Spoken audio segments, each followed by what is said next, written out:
Hello, and welcome to another episode of Sewing in Scripture. Today we're going to be covering Genesis, chapters 36 and 37. If you are enjoying these videos, be sure to give us a like. Also, make sure you're subscribed to this channel. Hit that notification bell, and be sure to share these videos. Remember, we are called Sewing in Scripture. We should be sewing into others. You never know who needs to hear a word from God, and it may just come from you. Also, if you would like to support the channel in other ways, I'll go ahead and share a link to the Etsy store here on the screen and in the description down below. As fair warning, we are going to be dealing with a lot of names today. So I may or may not get tongue-tied. We'll see how it goes. So let's go ahead and begin. Genesis chapter 36. This is the account of the family line of Esau, that is, Edom.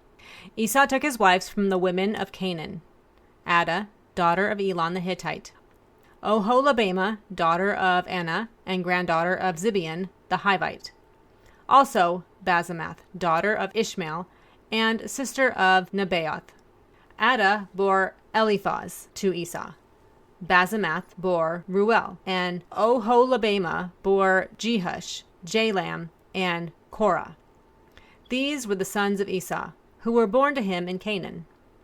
Esau took his wives and sons and daughters and all the members of his household, as well as his livestock and all his other animals and all the goods he had acquired in Canaan, and moved to a land some distance from his brother Jacob.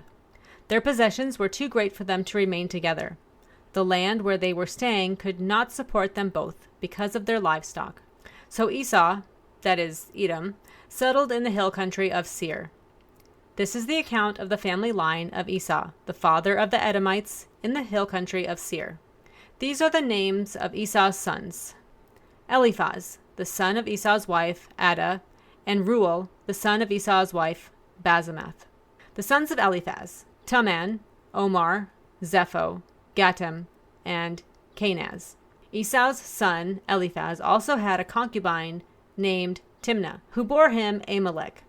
These were the sons of Esau's wife, Adah. The sons of Ruel: Nahath, Zerah, Shammah, and Mizah. These were the sons of Esau's wife, Basemath. The sons of Esau's wife, Oholibamah, daughter of Anah, and granddaughter of Zibeon, whom she bore to Esau: Jeush, Jalam, and Korah.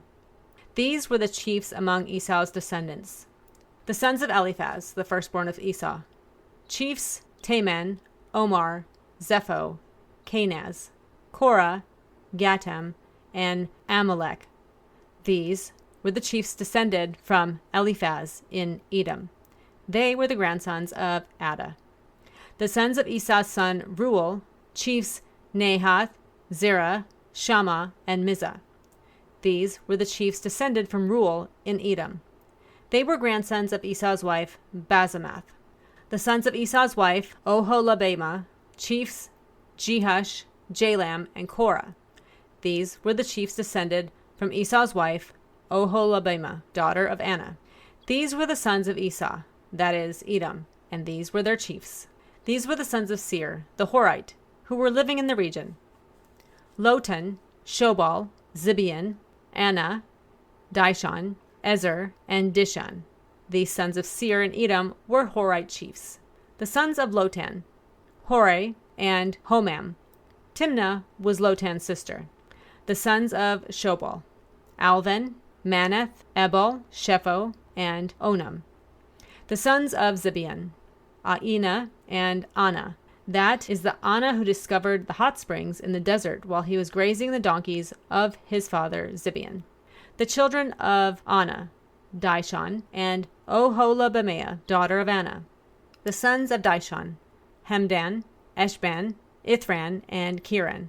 The sons of Ezer: Bilhan, Zavan, and Akan.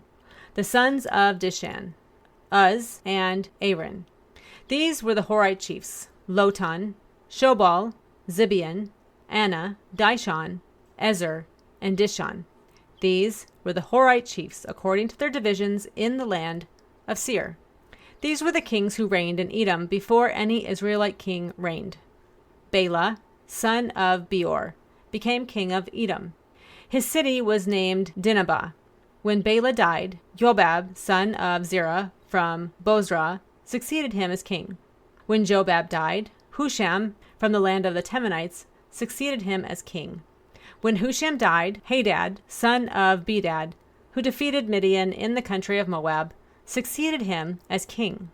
His city was named Avith. When Hadad died, Samlah from Masrek succeeded him as king. When Samlah died, Shaul from Rehoboth on the river succeeded him as king. When Shaul died, Baal-Hanan, son of Akbor, succeeded him as king. When Baal-Hanan, son of Akbor, died, Hadad succeeded him as king. His city was named Pau, and his wife's name was Mehetabel, daughter of Matred, the daughter of Mizahab. These were the chiefs descended from Esau, by name, according to their clans and regions: Timnah, Alva, Jetheth, Oholabama, Elah, Pinion, Kenaz, Temnah, Mizbar, Magdiel, and Iram. These were the chiefs of Edom, according to their settlements in the land they occupied. This is the family line of Esau, the father of the Edomites. This chapter lists the wives of Esau, the sons of Esau, the enormous wealth, and the descendants of Esau, and Seir, the Horite. Their families intermarried. So let's move on to chapter 37. So now that we've got all that lineage out of the way and tying my tongue. Jacob lived in the land where his father had stayed, the land of Canaan. This is the account of Jacob's family line. Joseph, a young man of 17, was tending the flocks of his brothers, the sons of Bilhah and the sons of Zilpah, his father's wives, and he brought their father a bad report about them. Now Israel loved Joseph more than any of his other sons, because he had been born to him in his old age, and he made an ornate robe for him. When his brothers saw that their father loved him more than any of them, they hated him and could not speak a kind word to him. Joseph had a dream, and when he told it to his brothers, they hated him all the more. He said to them, "Listen to this dream I had. We were binding sheaves of grain out in the field, when suddenly my sheaf rose and stood upright, while your sheaves gathered around mine and bowed down to it." His brothers said to him, "Do you intend to reign over us? Will you actually rule us?" And they hated him all the more because of his dream and what he had said. Then he had another dream, and he told it to his brothers. "Listen," he said, "I had another dream, and this time the sun and moon and 11 stars were bowing down to me." When he told his father as well as his brothers, his father rebuked him and said, "What is this dream you had? Will your mother and I and your brothers actually come and bow down to the ground before you?" His brothers were jealous of him. His father kept the matter in mind. Now his brothers had gone to graze their father's flocks near Shechem. And Israel said to Joseph, "As you know, your brothers are grazing the flocks near Shechem. Come, I am going to send you to them." "Very well," he replied. So he said to him, "Go and see if all is well with your brothers and with the flocks, and bring word back to me." Then he sent him off from the valley of Hebron. When Joseph arrived at Shechem, a man found him wandering around in the fields and asked him, "What are you looking for?" He replied, "I'm looking for my brothers. Can you tell me where they are grazing their flocks?" "They have moved from here," the man answered. "I heard them say, 'Let's go to Dothan.'" So Joseph went after his brothers and found them near Dothan. The report was evil in the sense that their actions were evil, and he reported this to his father. The fact that Jacob loved Joseph more than all his children indicates that he had learned nothing from his previous experiences with favoritism. The look of the coat is purely a guess, based on its context, and has been thought of as a coat of many colors, or alternatively, a coat with sleeves. But they saw him in the distance, and before he reached them, they plotted to kill him. "Here comes that dreamer," they said to each other. "Come now, let's kill him and throw him into one of these cisterns and say that a ferocious animal devoured him. Then we'll see what comes of his dreams." When Reuben heard this, he tried to rescue him from their hands. "Let's not take his life," he said. "Don't shed any blood. Throw him into this cistern here in the wilderness, but don't lay a hand on him." Reuben said this to rescue him from them and take him back to his father. So when Joseph came to his brothers, they stripped him of his robe, the ornate robe he was wearing, and they took him and threw him into the cistern. The cistern was empty. There was no water in it. As they sat down to eat their meal, they looked up and saw a caravan of Ishmaelites coming from Gilead. Their camels were loaded with spices, balm, and myrrh, and they were on their way to take them down to Egypt. Judah said to his brothers, What will we gain if we kill our brother and cover up his blood? Come, let's sell him to the Ishmaelites and not lay our hands on him. After all, he is our brother, our own flesh and blood." His brothers agreed. So when the Midianite merchants came by, his brothers pulled Joseph up out of the cistern and sold him for 20 shekels of silver to the Ishmaelites, who took him to Egypt. When Reuben returned to the cistern and saw that Joseph was not there, he tore his clothes. He went back to his brothers and said, "The boy isn't there. Where can I turn now?" Then they got Joseph's robe, slaughtered a goat, and dipped the robe in the blood. They took the ornate robe back to their father and said, "We found this. Examine it to see whether it is your son's robe." He recognized it and said, "It is my son's robe. Some ferocious animal has devoured him. Joseph has surely been torn to pieces." Then Jacob tore his clothes, put on sackcloth, and mourned for his son many days. All his sons and daughters came to comfort him, but he refused to be comforted. "No," he said, "I will continue to mourn until I join my son in the grave." So his father wept for him. Meanwhile, the Midianites sold Joseph in Egypt to Potiphar, one of Pharaoh's officials, the captain of the guard.